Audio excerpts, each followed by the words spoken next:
What's up, viewers and listeners? My name is Jay, and I'm the host of the BJJ Nutrition Podcast. I'm a registered nutritionist based in Bristol, working with clients across the globe, helping BJJ athletes and hobbyists perform to their best and stop any silly weight cutting strategies, giving the BJJ world the nutrition advice it needs. Thank you very much for tuning in. Of course, if you're not subscribed, click that subscribe button, turn on notifications for further updates and future podcasts, and any feedback will always be greatly appreciated. Again, thank you for your precious time. Let's get stuck into episode 1, 2 brothers versus 5 guys. Oos.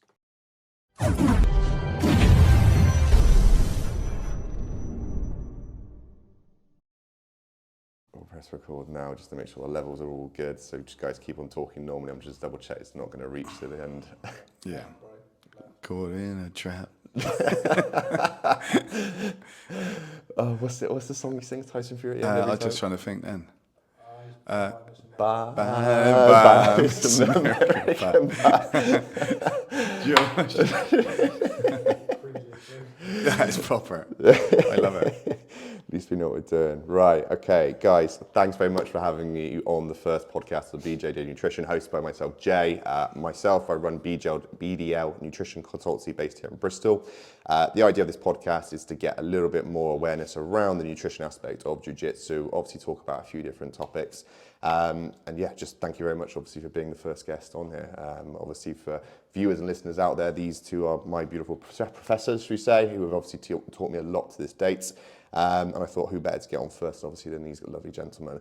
Do you guys want to quickly introduce yourself, a little bit of your lineage, what obviously you guys do, what school you represent, and so on? So Clayton Chamberlain, we run the Roger Gracie Academy, Bristol. Been both training for a number of years together from the start, but and then finally reached black belt, and then been running the club for about 6 years, and just pushing on as much as we can every day to be bigger and better. So that's the aim, and that's the goal. So nice. On to my younger, not as good looking brother.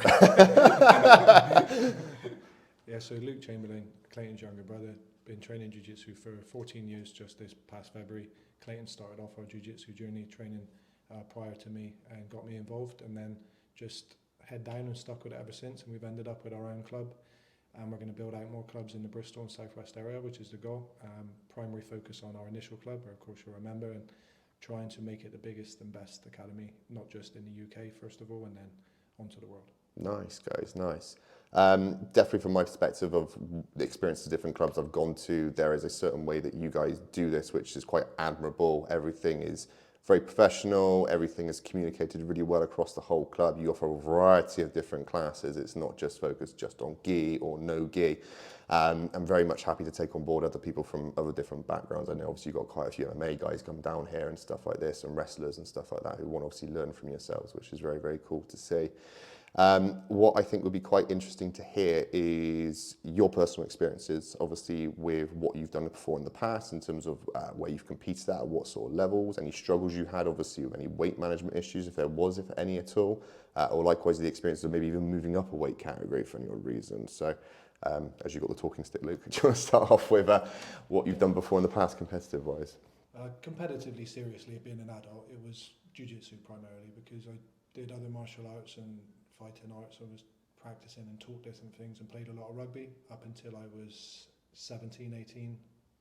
And then I picked up shin splints, trying to put on too much weight actually. So Interesting. I started playing rugby at 7 at local level at St Mary's Old Boys in Bristol. Played local rugby for St Mary's Old Boys along with school rugby at St Bede's School down in Lawrence Weston, not too far from here. And I went on then to go to St Brendan's College, which had a great rugby pedigree. Clayton was there before me with his best friend Ed, who was a great rugby player. And I started to do quite well then with representative stuff. So in the first year I had like 1 county appearance coming off the bench, but then in my upper 6th I captained the county, represented the county, then went to Southwest and I had an England trial. And I didn't get into final England selection. I was selected for an England A side. And unfortunately that year, Wales chose not to put together an A side, so I never got to represent the country for rugby at under 18 level. But I was playing as a back row, so 6 or 7, a flanker, and I was weighing about 12 stone 7 at the time. Okay. In Imperial. And the average weight of the other 7 people in my pack was about 17 stone. And so were the other team. We played against the North, and they were even bigger. So it was unusual that I was that size for a forward, and I was kind of making up for the lack of size with being busy. And I spoke to a few people. Gloucester offered me a part-time contract for their under-19s academy. Interesting. Yeah, so one of the selectors for the England full team, he was the head selector called Larry Simmons. There was a panel of selectors, and Larry was outvoted. He voted for me unanimously every time that he wanted me in the actual England school squad. But the other 4 people or 3 people on the panel voted for another gentleman called Sam, who was a real big, strong ball carrier from Cornwall. Yeah. So Larry was also involved with Gloucester, and he put a recommendation through that they wanted me on board out there. But unfortunately, I thought I knew best. Being 18, I kind of communicated with the wrong advice from different people. And I said to them, look, I'm going to take a year out to put some size on, and I'll come back. Now, they did mention that they could have done that for me in time, but I was just adamant I wouldn't be able to survive in that environment at my size. And during the Southwest training camp that I had, the physio asked me at the time, are you any good at anything else? And I said, no, not really. Why do you ask? And he said, well, the way that your body feels as an 18-year-old and the weight that you are and the way that you play, you probably won't make it past professional rugby at like 26, because it's like you're going to be in a car crash every week. Wow. So that stuck in my head. It's like, I need to get bigger. So I did get bigger. I went from, that must be like about 76 kilos. I went from 76 kilos to 90 kilos in a year. And completely naturally. Okay. I was obviously a calorie surplus, really badly put together nutrition plan, just eating a huge amount of pasta. Dirty bulk, as they say. Yeah, I did some personal training with a guy that was running a club out of the centre, and he was a former professional rugby player for Bristol. Nice. So I was doing compound lifts and then hypertrophy training, weight training 4 to 5 times a week, but I did no cardio, no change of direction, no balance work. So I got really big, really strong, but I lost all of the attributes that made me good at rugby. And I then tried to come back. I went to Gloucester and was awful. In the skill sessions, I was slow, and my change of direction wasn't there. My balance was not good. My timing was gone. I hadn't played rugby for a year, which is ridiculous when I look back at that was allowed. But nonetheless, they said to me, look, you're not where we would like you to be, so we want you to go and play men's rugby for a season, and then we'll have a look at you, come back, go and play for Cheltenham, they're just around the corner, maybe even Hartford College, and then we'll get you back in the fold. So I wanted to stay more local rather than driving up the M5, so I went to Dings Crusaders, who were in the National Division 3 South. Yep. Again with Ed, which was a familiar face there, Clayton's best friend. And I played 2 games, both at opposite ends of the season, against Southend, because I developed shin splints after putting on so much weight that I just couldn't get rid of. That's crazy. So I had a year out to get big, and then I lost another whole season with injury. And it was very frustrating. They were extremely supportive at Dings, paying for my physio, trying to look after me. I was training well, but I just couldn't put a run of consistent training together because I got so big. And so I turned it in. Eventually, I just fell out of love with it. I lost my passion for it and realised I need to take a step back and maybe go back to this. At which time then I was kickboxing and boxing with Clayton up at Phil Allen's Body Focus, who's a brilliant striking coach and ran great classes. Going down to the Spaniel on Farm Gym when it was open.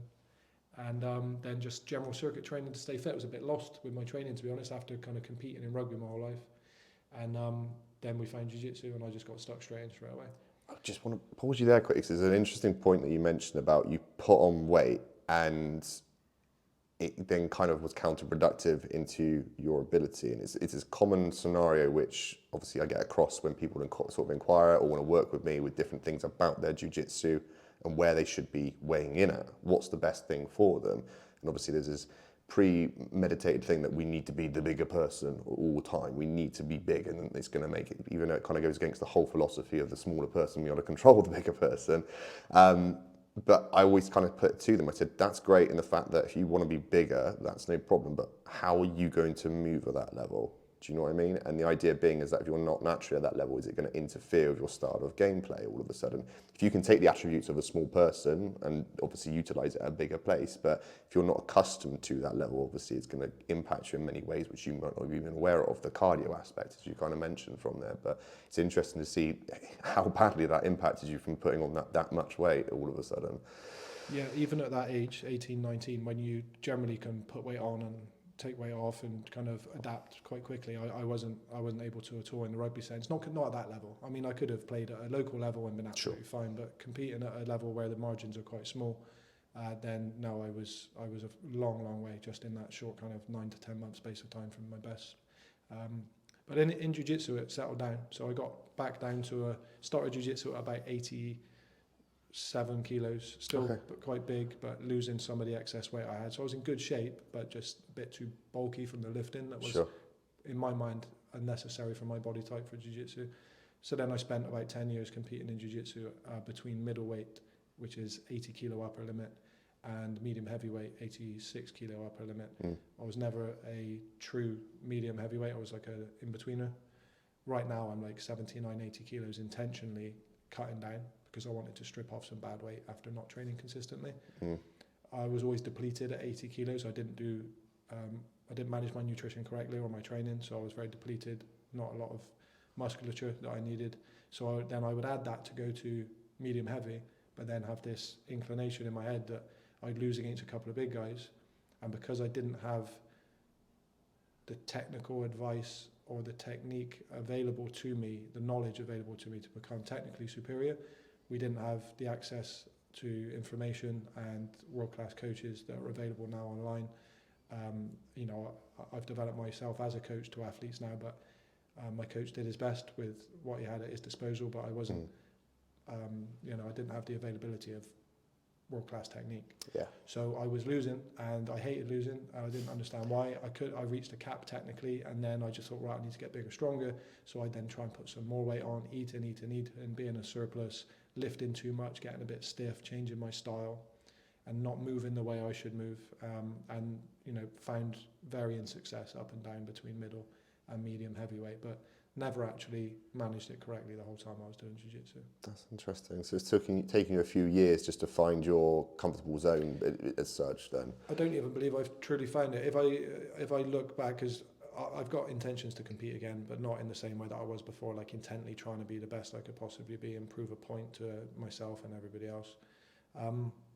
I would say the best I've felt is when I've been able to consistently do some lifting work, maybe 2 times a week, mixed in with prioritizing jiu-jitsu skills work, staying fit and fast at about 83 kilos. Nice. So that's a good weight for me, where I can maintain all of the mobility, flexibility, speed, movement, all encompassing, a bit of explosive power as well.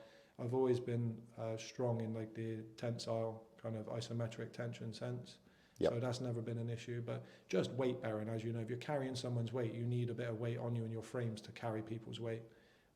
So 83 kilos was generally the best weight I could get to, but I found it kind of unsustainable for quite a long time because of the general demands of life. When I was competing in jiu-jitsu, I was working in the trades at 8 hours a day as well, so it's not easy. Yeah, I can imagine. We'll pass the talking stick over to Clayton. Please try and resist not to sing my Miss American Pie, but what's your background then, Clay? What's the situation with you? It's always been martial arts, really.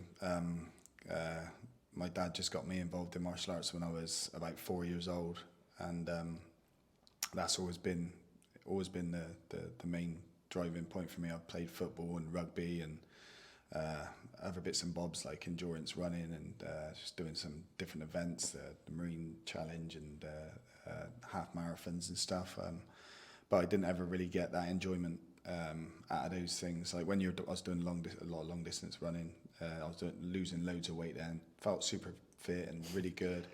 But like Luke said, there's always that balance. The balance is the hardest thing for me. And then competed all the way through in a sport karate point stop type of setting. Competed a lot as a kid, all the way through up the belts, and travelled abroad competing as well. And Did you ever bump into Rory Daniels then? I went to school with Rory Daniels. Did you? Yeah. So I'm from Cleveland originally. Yeah, Rory's a good lad. Yeah, he's a good lad.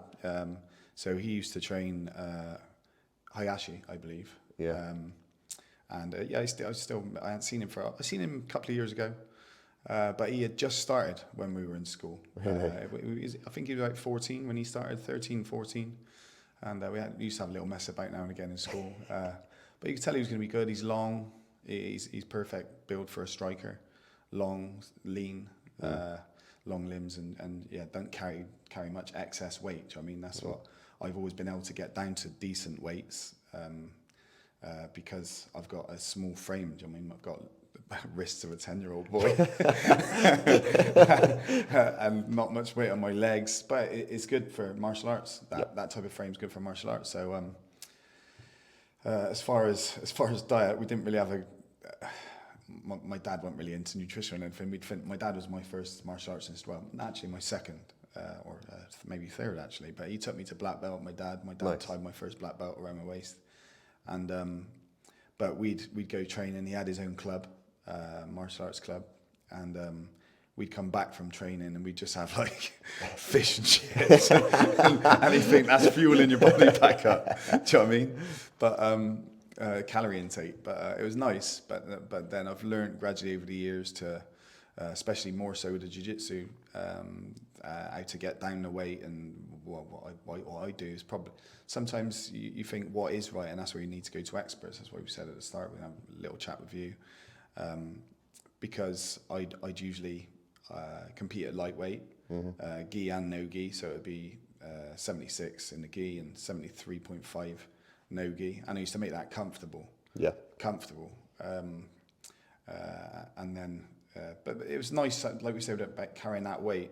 I felt good. I felt good at lightweight. And we competed in like all facets of jiu-jitsu, Luke and myself, of like timed matches in the gi, timed matches no gi, different rule sets, like super fight stuff. Like we'd done one in a both done one in a cage for the two O'Hagan brothers. Nice. And submission only as well, with no time limit in the gi and no gi also. And I remember being a white belt at like 74 kilo maybe, and competing against like the people don't know what you're doing, just in there going wing wang at the time, you know what I mean? And going against guys who were much bigger than me. Yeah. But really enjoying it, not enjoying it at the time maybe. Stuck like inside control, going, what am I doing? Just looking at Luke, he's there, laughing at me, feeling my pain. But I'd also then, I felt I wanted to drop weight to compete at featherweight. So I competed at featherweight in the gi and no gi also. How did you find that? To be honest, in the gi, it was that the last half kilo for me. Yeah. Because I get down to 68 and in the gi, and I feel strong, feel really good. But a lot of the time I'd be really tall for the weight, and then I was fighting like blokes who look like odd job. Do you know what I mean? Like little bowling balls. And they're maybe they're just harder to contain and stuff. That was the hit or miss for me. It was difficult thinking, do I go with these longer guys? A bit easier for me anyway. It's hard to deal with short guys for me. But then when I'd competed no-gi, like I said, that extra half a kilo to come off, it was hard work. That I felt it really draining, especially same day weigh-in. Yeah, I can imagine. Especially that same day weigh-in, and I'd just be weighing, get there early as I can to try and have a chat to the guy running the comp. Say, I get in now in the morning, and then felt all right because probably adrenaline half the time, and you're just wanting it, you're chomping at the bit to have a go, but. If I had to have match after match, I don't know if it was sustainable. Like, do you mean to energy levels and everything else with it? That's what really, as far as cutting the weight and nutrition, it would always be, mine would be the opposite. Like Luke had that dirty bulk. Do you know what I mean? I enjoy a dirty bulk after competing. Yeah, like we all do. But it would be just really calorie deficit and trying to not eat till mid-afternoon, like intermittent fasting. Okay. And I was training a lot down Trojan. At the time, we mentioned Matt Yard, Greg's out there, Matt. Parsons, that's the one. He'll lose his sponsorship now. But he had a guy down there, and he was he was selling the ketones sachets and stuff. Yeah. And I thought they were really good. I would like to hear your opinion on that sort of stuff. Yeah. I found loads of energy when I was taking those ketones. The ketones approach and the sachets is an interesting one because in terms of weight manipulation, it's fantastic. We can manipulate people's weight, obviously, as best as we can. The issue that we get is trying to find the right balance of one, are we following the ketogenic diet truly, right? And the idea being that there's levels to it. It's like veganism, right? You get people who are really like not touching dairy, or I might touch, or they might be what's the word? Well, they'll have fish in their diet. Pescatarian. Pescatarian, that's the one. And you'll get different levels of it. It's the same with the ketogenic diet, is that there's levels to it and how much people will have. Some people have some carbs, some people have a little bit lower than what the average person will have. Some people have no carb at all. Now, the issue you've got is that, the expression I always say is that you can run a diesel car on vegetable oil, right? Does it like doing it? Not really, right? Something goes wrong, it's not particularly great. The car would rather have diesel, right? And that's the thing, when we look at carbohydrates as a group, that is basically battery cells into our body to feed us and give us energy. Yes, once the body's in the correct state, it can start doing something called gluconeogenesis, which is where it will convert proteins and fats into energies, into energy for the body. However, the body doesn't get into that straight away. It takes weeks, days, and then on top of that, you've got to check to see, obviously, if you're in that right level of ketosis. And it's a lot to do to really kind of help with that. And so there's definitely reports of other dietitians and nutritionists in other fields, such as the UFC and stuff like this. So I think one of Conor McGregor's previous dietitians was getting him to do a very similar thing of keto and fasting, and it was moving his weight loads. His performance, however, it was just very much subpar all of a sudden. And so it's, again, it's a tool you could utilize if there was like a very last minute thing that we needed to address. But for performance-wise, as sports science is coming along, you want an athlete to be competing as best as possible, do a little bit obviously on fight week, but even then obviously it shouldn't be draining. And probably to answer the question directly, useful for weight manipulation. Sports performance, however, big no-go, really wouldn't go down that route. And the sustainability of it as well is the issue. Again, I'm sure obviously after you finish the ketone process, it was the case of then, where's my next bowl of pasta or pizza or garlic bread type of stuff. So it's... Yeah, on keto, so I did something similar, and what you mentioned, the steps and stages to it, I tinkered first with like pure ketogenic diet, which was really, really difficult to sustain. Yeah. And then I went on to 100 grams of carbs a day, down then to 50 grams of carbs a day. So that was manageable, but it was exactly what you said. I was able to take in like 3,000 calories a day with loads of fats and loads of protein, probably about between 150 200 grams of protein a day for my weight at the time. Then loads of fat, so you can really enjoy the food and get a bit of variety going after a while. But the performance in jiu-jitsu was just not happening. That's where I would have 25 grams of carbs with a banana before jiu-jitsu, for instance, to get out my system and give me a kick out the backside to actually do the training. But I would burn through that so quickly. I felt so drained and literally like flaked out, like I was going to pass out after doing 2 intense rounds of more anaerobic work. I remember rolling with Charlie, our brown belt, who was purple belt farm boy at the time, who just used to like hip switch, go mental scrambling. And I was just so gassed. I was like, this doesn't feel right. I felt weak. And I just didn't have the fuel for jiu-jitsu. Yeah, it's interesting because, again, obviously hearing both your stories from there, at no point but it sounds like someone's come in and said, right, okay, this is sports science, this is sports nutrition. You've had to pluck things obviously from what you've seen. And there's definitely things from other sports which are dripped into jiu-jitsu, I'd say, or people look at it, obviously they look at the bodybuilders and go, what is he doing? He looks jacked and shredded all the time type thing. And yet people don't make the connection that when they're stood on that bodybuilding stage, if you went and just pushed them over, they'll just collapse to the floor. They've got no energy type thing. And so it's not that superior.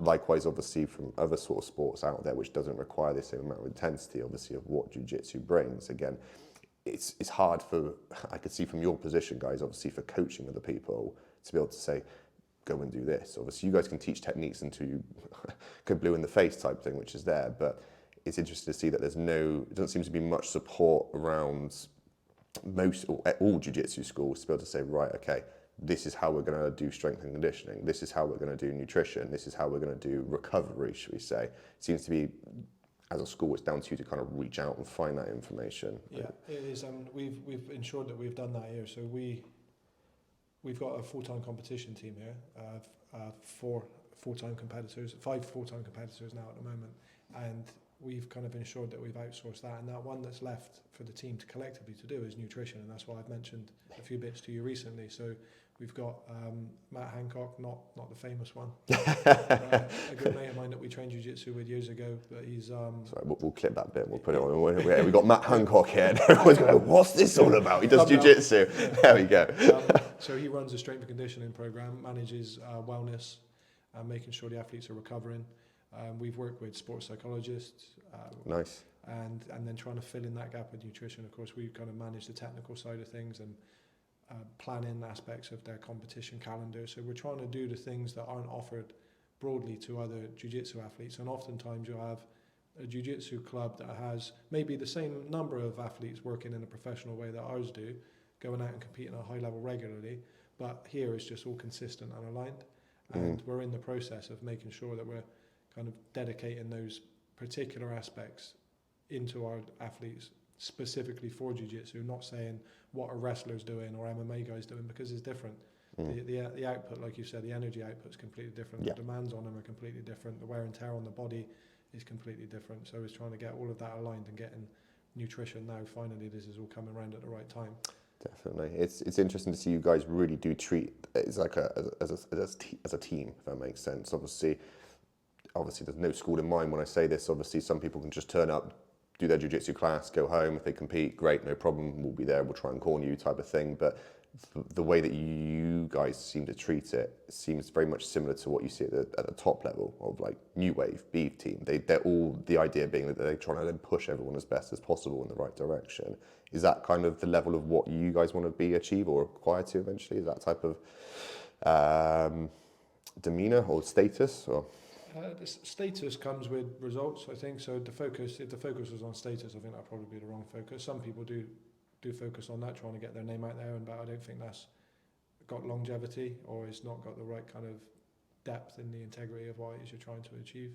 So what we're looking to achieve primarily with our full-time competitors is to develop the athletes first in a 5-year cycle, to take them from day dot, of which some of them were literally day dot, like Yao Chin. And then there's others like Carson, who've been training a long time, Max, who's been training a bit longer than Yauch himself, but taking them from the beginnings of entering into a full-time training program in 5 years to reach the highest level of the sport. So they're competing at the highest level, being competitive, wins and losses at the highest level. And then the second 5-year cycle, taking us to 10 years of work, is to then conquer the highest level of the sport. So to have them winning a world championship at the black belt level, Pan American, European championships at the black belt level, ADCC trials wins, medals or championships at the ADCC event itself, and gi and no gi, or whatever they choose to apply themselves to. So primarily as athletes, that's the goal. So to reach the highest level of the sport, and then to conquer the highest level of the sport. And in terms of the wider club itself and our competitors, it's like a drip feed. The higher the level you reach at the peak, that comes down to the rest, because those athletes I've just mentioned all coach in the club. We've got an aligned, consistent program that we use and a curriculum that we teach, that everyone receives the same jiu-jitsu.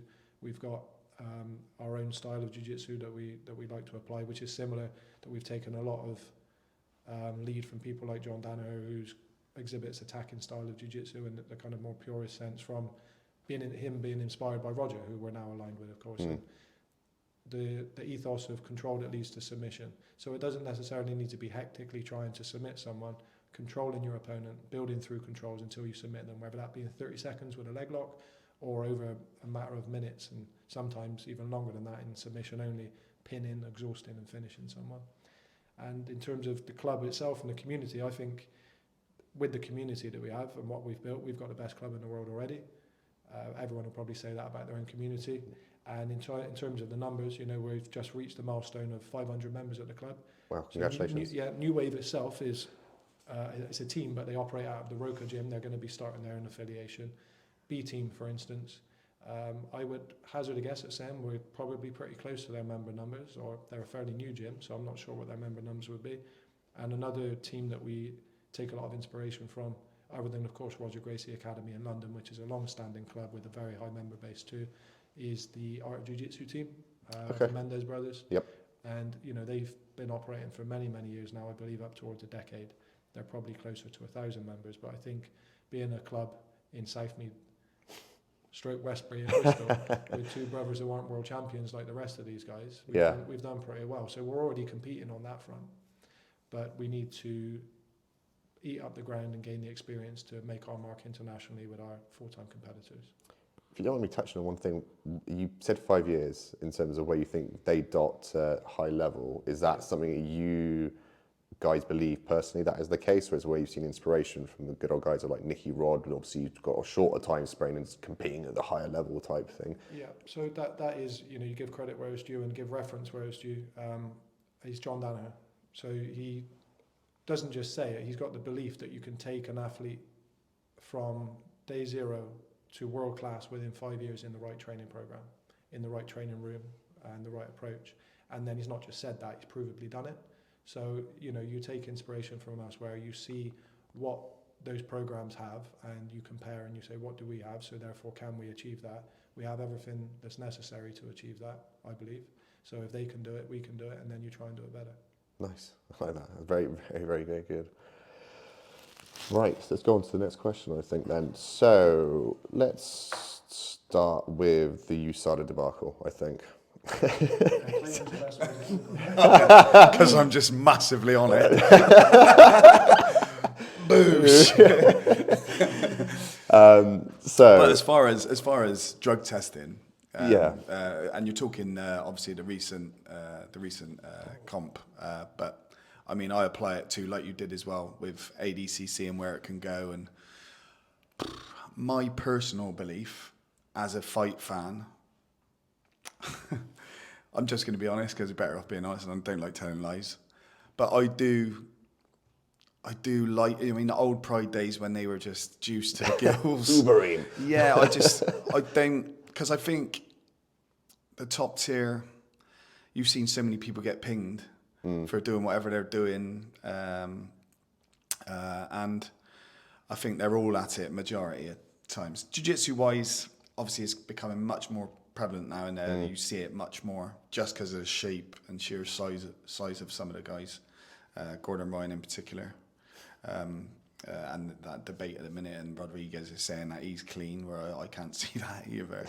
But I don't, at the top tier, I don't mind watching those guys. UFC, when they're I don't think, I mean, it's much more stringent, and you can see it now in the UFC. Yeah, definitely. You can see those body shapes that they weren't what they were when Overeem was like, had more test in him than a stallion horse, whatever it was. Exactly. But I don't, if it's loose, then obviously everyone's going to be on it. I don't mind watching that. I've got no real allegiance to saying that's wrong and that's right, because if everyone's in the same pool, say in Pride, when they were all bang on it, everyone's in the set.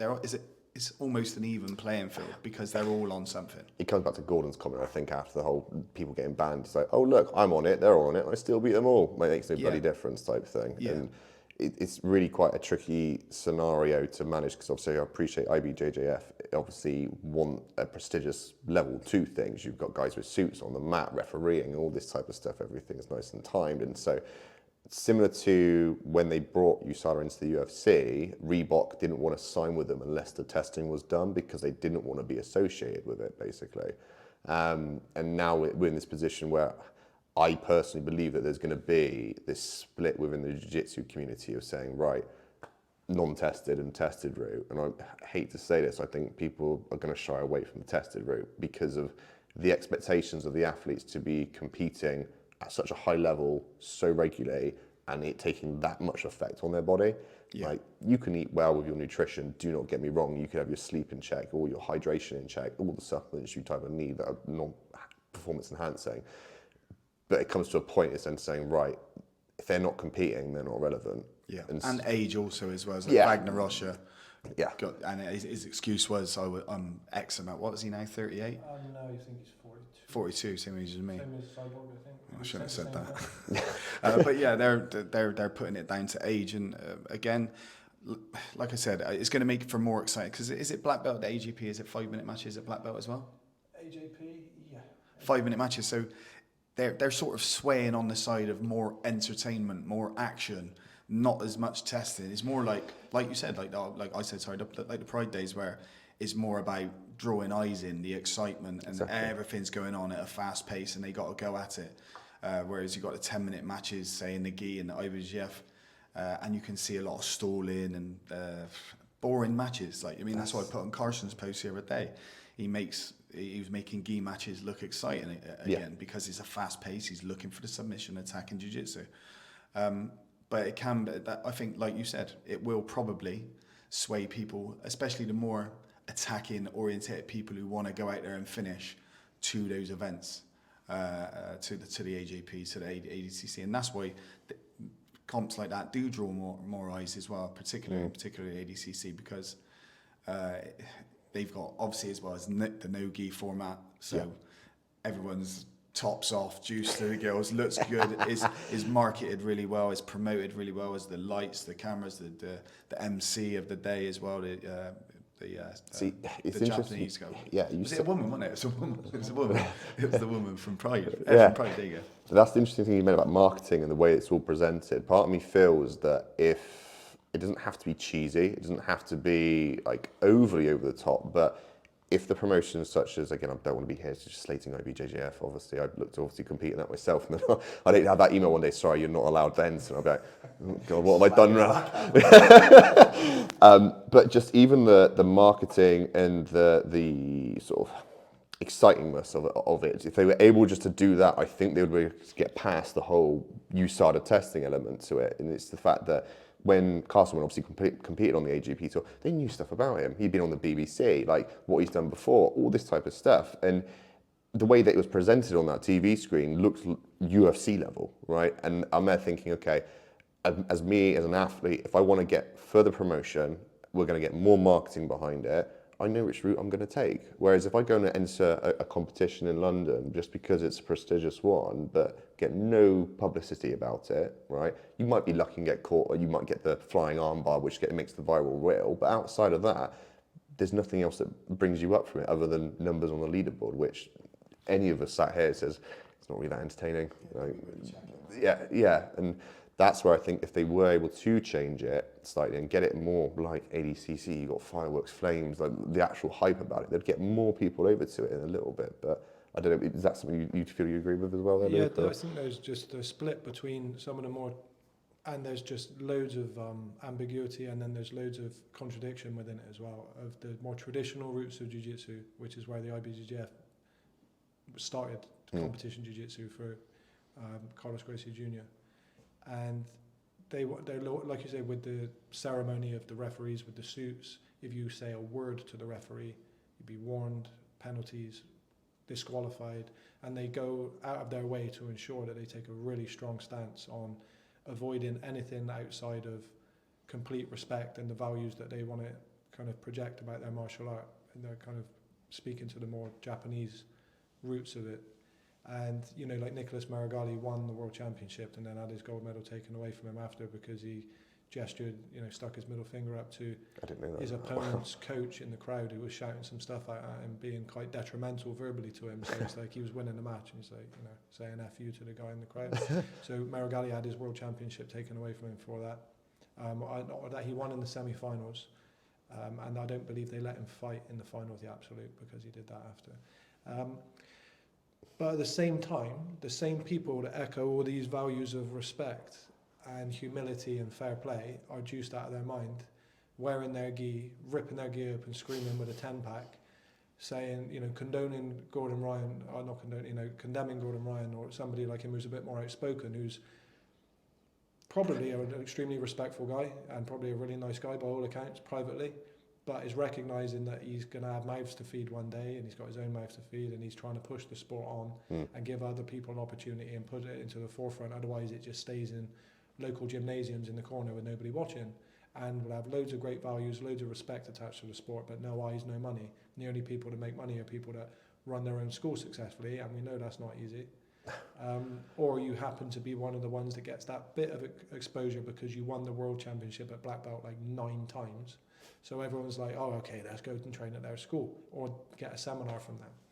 So on the other side, you've got people like Gordon and people who are following the model of entertainment and the organisations as such that are doing that, like AJP and the GI. They do a bit of no-gi as well, but primarily their big competitions and exposure are in the GI. And then the ADCC event itself, which although the IBJJF has got a lot of money behind it, it doesn't seem like they like to spend it very much. Mm-hmm.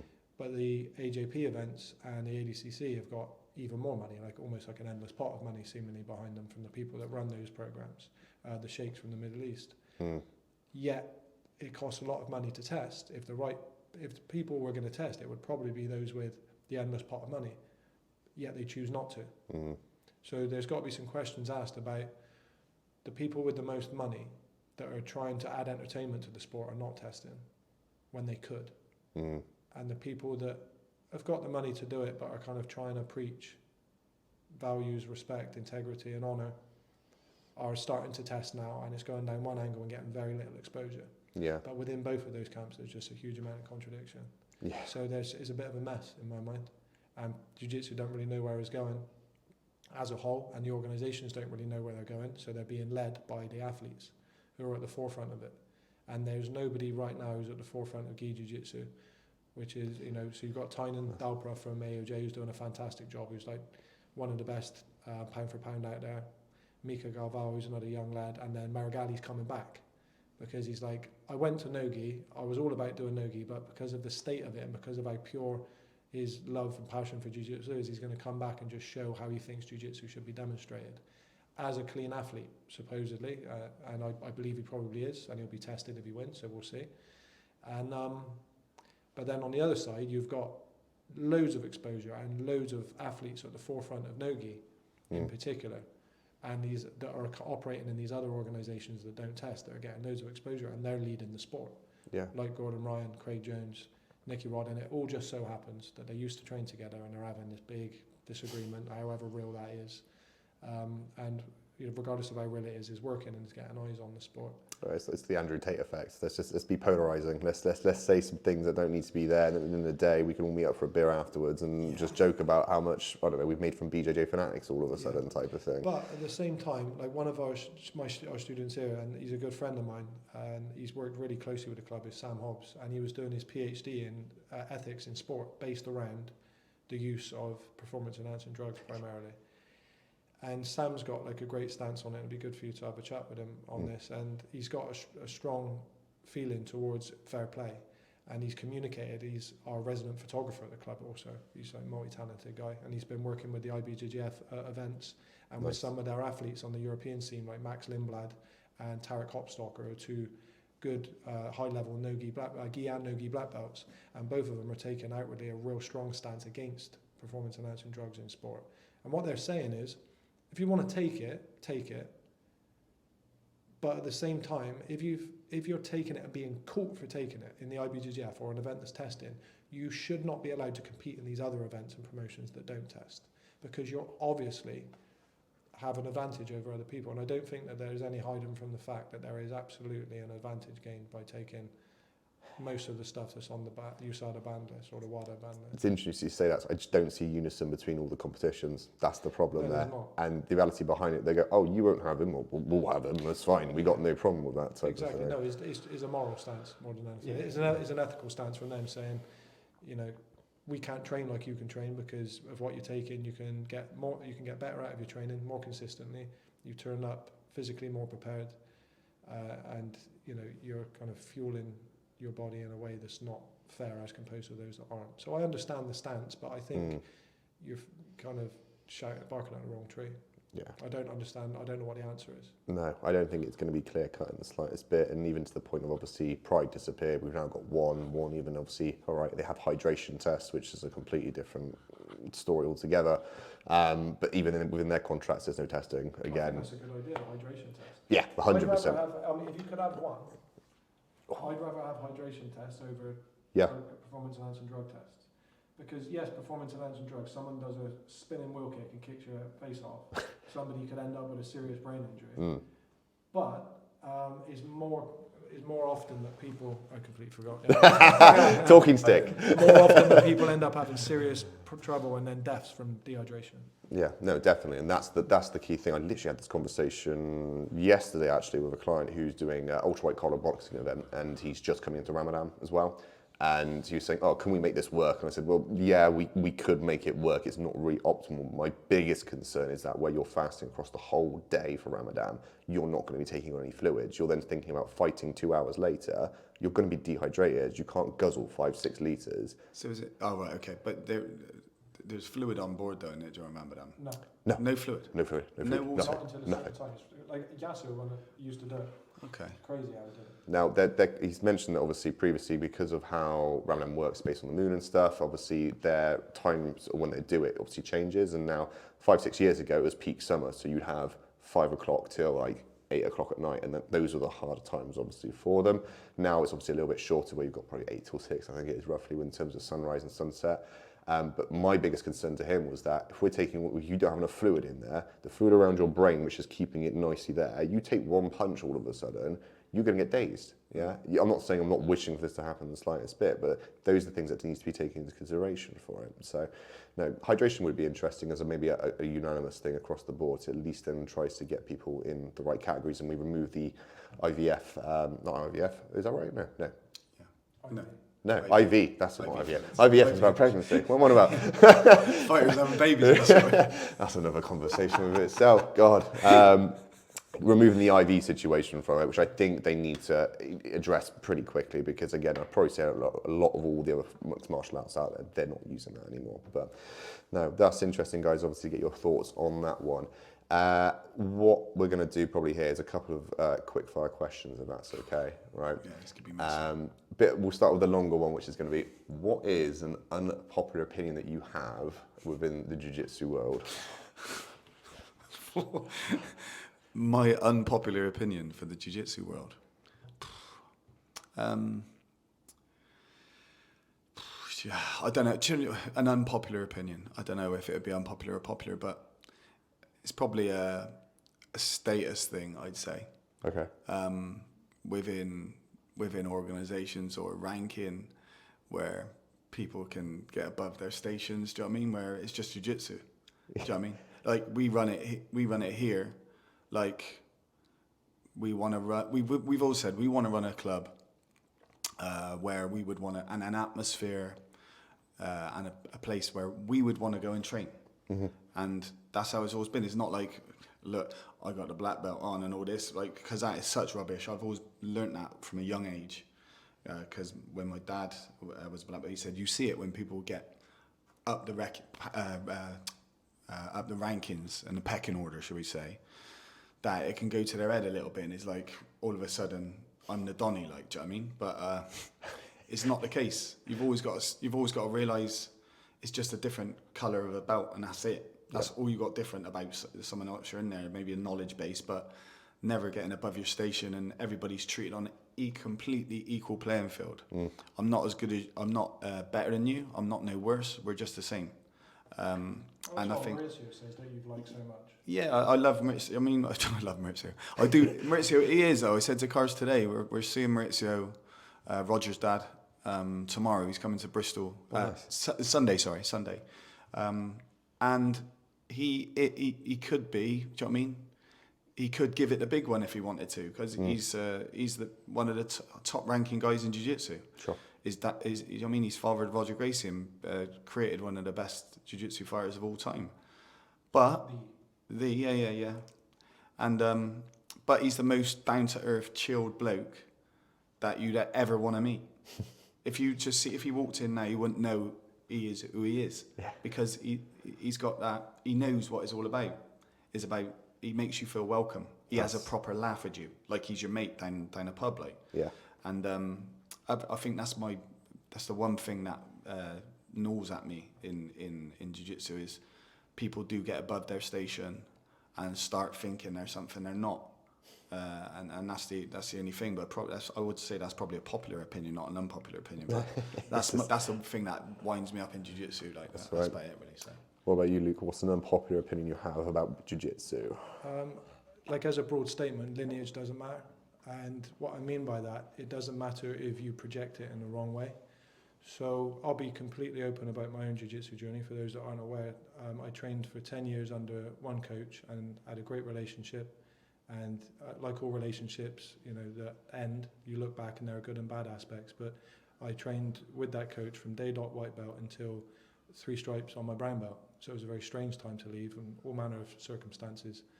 But I ended that relationship with that coach and didn't receive my black belt from him. Then ended up getting my black belt from Victor Estima, who's a no-gi world champion, one of the most renowned people in jiu-jitsu, with his brother Braulio and one of the heads of the Gracie Bar organization, who I had a fantastic relationship with. And I was very, very fortunate and grateful to get my black belt from him after spending some time training with him up at Nottingham and connecting when we were still in the Gracie Bar Association. He was Gracie Bar Westbury. And then recently, after making the move, again, with more so with my relationship to the association rather than Victor, good and bad aspects, and I'm sure that may go both ways. We were looking to progress and open more schools and expand and align ourselves with exactly what we wanted to achieve. So ended up with the Roger Gracie Association, of which Clayton had a longer standing relationship with Maurizio. And I got my first degree on my black belt from Roger. So outwardly, I can say I'm a black belt under Roger Gracie, or I got my black belt from Victor Estima. Yep. But I always told my first coach, when I get my belts, I don't want you to get anyone else to tie them around my waist. Because he would get people to come in and do seminars, which many clubs do, which were fantastic, with people like Roger and Victor and many, many other people, and people would be fortunate to have their belt tied by that person.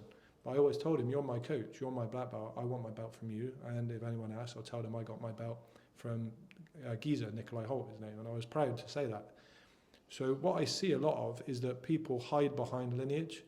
They say, they advertised, I'm a black belt under this person, I'm a black belt under Roger Gracie, I'm a black belt under this person or that person. I think what that's doing is hiding from the fact that they may not have achieved enough themselves.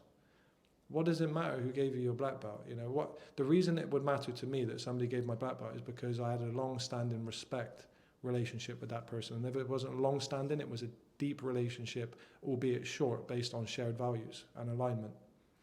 But I want to advertise myself as somebody that's not got a black belt from Roger Gracie or a first degree black belt from Roger Gracie, so I can name drop. It's like, that's hiding behind a 10-time world champion to legitimize myself. Roger's probably got about, God knows how many, 60, 70, 80, however many black belts. So there are going to be varying degrees of competence within each one of those people. It doesn't make me, therefore, by association, a 10-time world champion because I got my black belt from him. So instead, what have I done? That's what a black belt should do.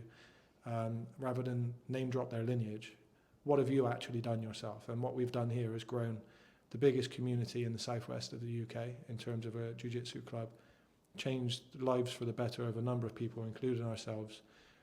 2 local lads that grew up around here have made a life out of living from jiu-jitsu, which we're proud of, and I'm sorry if it sounds like I'm blowing my own trumpet. And then, you know, my previous accomplishments, albeit kind of small in comparison to many others, as a competitor. So I'd rather, regardless of how big or small, speak to what I have done and encourage people to say, what have you done and you produced, instead of this, I'm a black belt under, and therefore trying to become successful by association to somebody else. Yeah, that you sort of let your results speak for themselves rather than try and grasp. Obviously, someone's there at the end of the day. It's kind of, to some degree, I'd say it's even slightly rude in the sense of knowing that you're saying that you're under this lineage and just making people presume that, do you know what, I have their attributes exactly to me. Like, as Roger, I'd be like, well, no, you didn't go to, you didn't do those. Let's be real. Yeah, so back in your box a little bit, like, just chill out a second type thing. But no, it's interesting. Next question, we've got a quick fire one. You have the opportunity to submit one jiu-jitsu athlete, and the options are Cade Rotolo or Craig Jones. Who are you submitting? I'll keep this short. Craig Jones. Craig Jones. It's Craig Jones. It is Craig Jones. I love it. I don't hate Craig Jones. I don't hate anybody, but I'm not a fan of the way that the way he's just gone too far off the deep end with the character. But I understand again, he's making a living for himself and he's being smart. So, but out of the two of them, Cade Rotolo FaceTimed my son. Did he? On the day he won the ADCC World Championships. I was at ADCC watching. I got 2 little mixed race sons. And Rico, the oldest, trains jiu-jitsu here with us. And I saw Cade outside and I was on the phone. And I said, Rico, is Cade? Because he'd seen him on YouTube. And he had a little conversation with him before he competed. And all he asked for, can I see Cade do a backflip again after he won? He watches his jiu-jitsu. So it's like that could be a massive moment for him if he decides to take this on for a long time. And what a role model. So there's no way I could try, obviously I'm not getting anywhere near either of them. But Craig Jones. Craig Jones. Out of the two, yeah, I'd go, yeah, Craig Jones. So you could wind him right. You just give him a load of stick after, wouldn't you? How would you it'd be submit funny him? what you come back with. How would you submit him? Go platter. Breathe on it. Oh God, no, that's absolutely great. So post-fight meal, what was the one meal you're going to? Post-fight. That's after the fight, isn't it? Post-fight, I do love a burger, but boyga. There's no calories in that. Don't look at the calories, don't count, yeah? Yeah, it's last meal thing, innit? I go for a full English breakfast. Yeah, up till 7 in the morning. No, I go. Oh, sorry. Yeah, I do. After to be honest, like you said, then I do like a drink. Do you know what I mean? Because I do like to. Do you know what I mean? I have like to party over the years. That's always been my downfall. Do you know what I mean? If I'm being upfront and honest, and everybody probably knows we'll clip that, yeah. But yeah, do you know what I mean? A few drinks. Do you know what I mean? I always go. Now my wife as well. We just go back, have a few drinks, and party. Love it. More consistently lately, I think it's probably been Five Guys burger. Five Guys burger. Yeah, just Five Guys. What's a liar? Five Guys burger and fries. Fish and chips. Milkshake. Fish and chips. Domino's. I love a Domino's pepperoni. Right. Anything like that. That's a good question. Speaking of which, does pineapple belong on pizza? Yeah. No, I don't have it anymore, but I used to. Used to? Each to their own. Each to their own. Clayton? Only on a Hawaiian, obviously. Why? Standard. Well, guys, any other questions you got for me whilst I'm here or anything? But I think we'll try and wrap it up from No, there. we'll have those in private. No, so I think we get a bit of inclusion with working with you ourselves. I mean, personally, for my own nutrition, instead of just slapping it all together and then not getting the best results and then getting you working with our team. So I think it's been long enough, and this was the catalyst to get it done, mate. Thank you. Well, again, thanks obviously for being a number one podcast, obviously, for us to be able to do this. Again, Clayton, any questions for you at all, fellow? No, I just want to give you a shout out. Really, just been really, really, really good as a student. You're a perfect role model for a student. Turn up, get your early sessions in as well. Listen to everything that's said in the room, and yeah, you bind into the community well. Everyone knows you as Nutrition J. Nutrition J, king of the Nutritious avocado. J, or avocado. And yeah, your work rate and your performances have been speaking for themselves recently in competition. So got your first gold last month. We've got 2 goals now. 2 goals now. Do you know what I mean? So proof's in the pudding, like you say. Results speak for themselves, and yeah, is like the community-based thing that we're looking at is give and take. One gives to the other. So we're trying to pass on that jiu-jitsu, and then it'd be nice to get some of that nutrition-based information and expertise from you. And yeah, I hope we didn't bore you too much.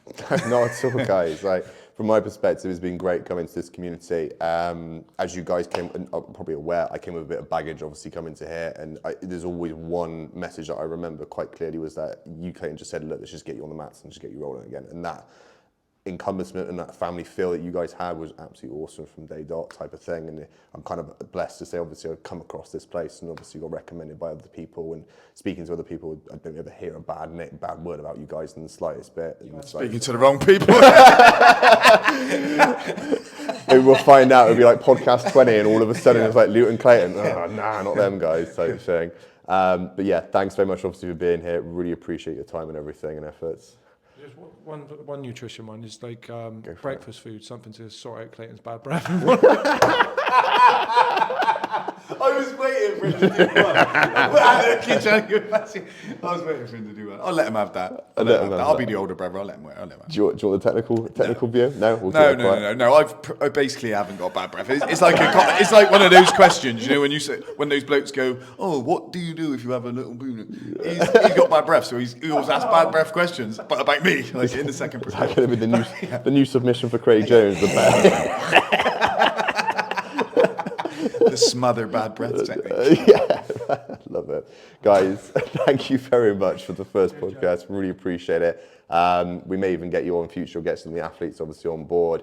Obviously, a couple of shout outs. We've got Carson and Ash obviously competing in Grapple Fest in a couple of weeks' time, which I'll be there at, which will be really interesting to see. Both of them compete to a high level.